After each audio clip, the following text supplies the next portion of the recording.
Yo, what's up mga katropa? Another vlog na naman tayo for today's content. So bale, ito yung gagawin ko ay papalitan yung air vent ng Isuzu Crosswind Sportivo at saka Fuego. At kung ano pa yung kaparehas nito. Ayan o. Ayan. So bale, sira kasi yung yung stock. Bale, yung ganito niya, yung pinaka vent niya natanggal. Tapos pag ginanyan mo, hindi na siya sumasabay. Yun mamaya yung itsura nun. Kaya kailangan palitan. So bale, 4 ito mga katropa. Ayan o. Yan. Palitan natin yung aircon vent. So samahan nyo ako. Let's go.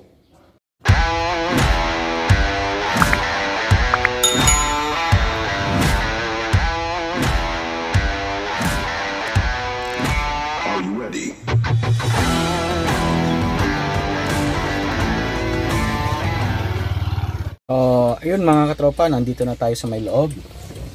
Kung nakita nyo, ayan yung aircon vent nya. Ito, tingnan nyo. Ayun o, sira na o. Diba, hindi niya siya sumasama o. Ayan. Halos lahat yan mga katropa. Ayan o. Sira na yan. Tsaka dito, ganun din. Ayan. Sira na yan mga katropa. Yan, di ba? Hindi na sabay-sabay yung paggalaw ng mga vents ng aircon. So bale, for today's episode, tuturo ko sa inyo kung paano magpalit ng bagong aircon vent at kung paano rin siya magtanggal. Ito yung bago. So bale, yan, mangyayari dyan. Ito yung papalitan natin. So parehas yan mga katropa.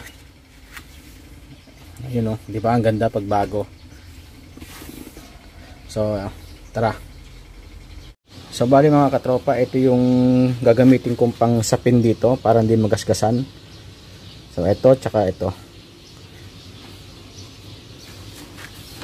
So ayun mga katropa. Ayun, tanggal na. So ito na yung sira.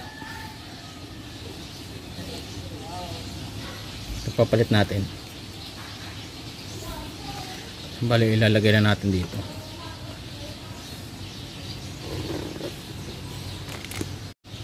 Tutulak lang natin siya. Kasi ito yung pinakalock niya eh. Ayan o. Ayan. Tsaka sa kabila, ganun din.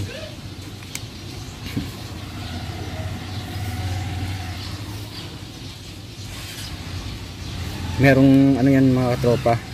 Bali, ito yung sa baba. Tapos ito yung sa taas. Yung tatlong guhit na yan, yan yung sa taas. Yung may ganito, ayan o, yung parang umbok dyan, yan yung sa baba.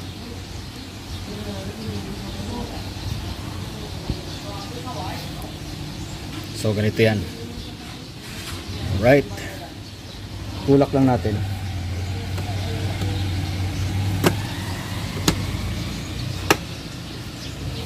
Okay na.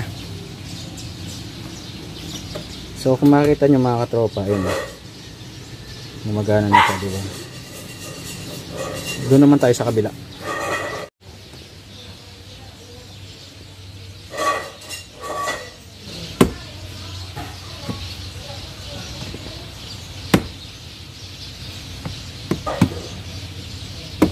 Yun. So ganoon lang mga katropa. Tanggal na siya.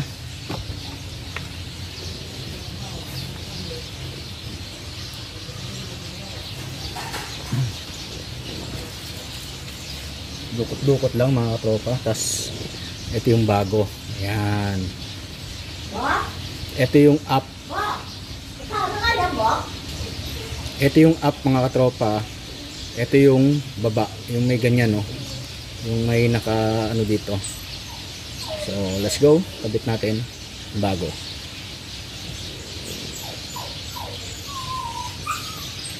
Ito yung luma. Ito yung bago. Yan, luma, bago. Okay?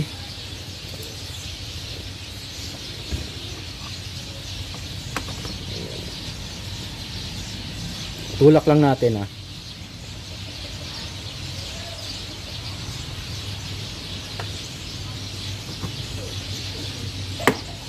Alright. Ayos na. Sa gitna naman tayo.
Ito yung bago.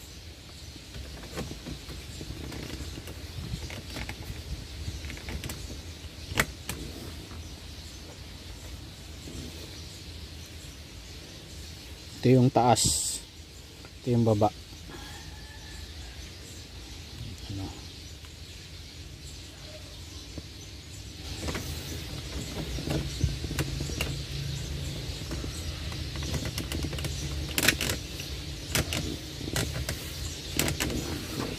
Okay na.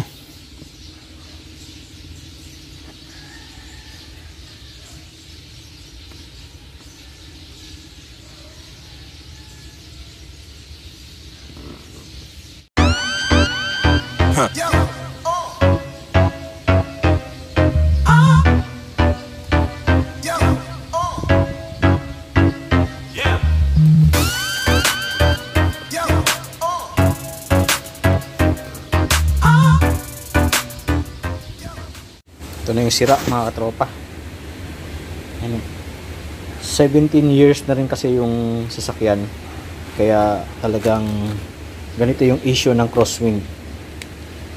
Madaling masira yung aircon vent kasi yung parang malutong. Tapos nabababad pa sa lamig ng aircon, kaya siguro ganun. O, kita mo. Kaya minsan wala nang bumubugang hangin kasi natatakpan eh. Kailangan mo pang pantayin na ganun, no, para bumuga. Ayun, no, wala na, sira na. Lahat yan. So hanggang sa muli, mga katropa. Don't forget to like, comment, share, and subscribe. Maraming salamat. Enjoy and God bless.